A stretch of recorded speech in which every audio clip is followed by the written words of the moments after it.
रात्री मुलं झोपल्यावर त्यांच्या निरागस चेहऱ्याकडे बघून तुझे डोळे पाणावतात ना? वाटतं आपण त्यांना हवं तसं सुख देऊ शकू का? कुटुंबाचा गाडा ओढताना तू स्वतःच्या इच्छा कधीच मारून टाकल्यास, तरीही कधी कधी तू स्वतःला खूप कमी समजतोस. अरे माझ्या भोळ्या लेकरा, तू कमी पडत नाहीयेस. तुझी ती मूक धडपड आणि कुटुंबासाठीचा त्याग मला इथपर्यंत जाणवतो. तुझ्या कुटुंबाची आणि त्या लहानग्यांची जबाबदारी फक्त तुझी नाही, ती आता माझीही आहे.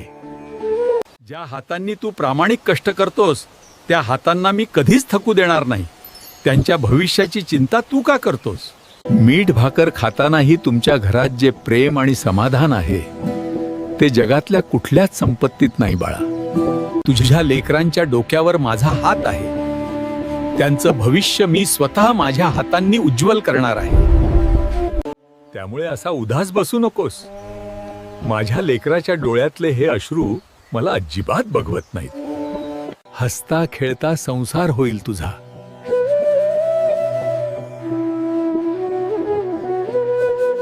भिवू नकोस, मी तुझ्या पाठीशी आहे.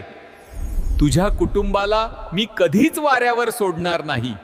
असेच स्वामींचे विचार ऐकण्यासाठी भक्तिनाद मंत्र चॅनलला नक्की लाईक, शेअर आणि सबस्क्राईब करा. श्री स्वामी समर्थ.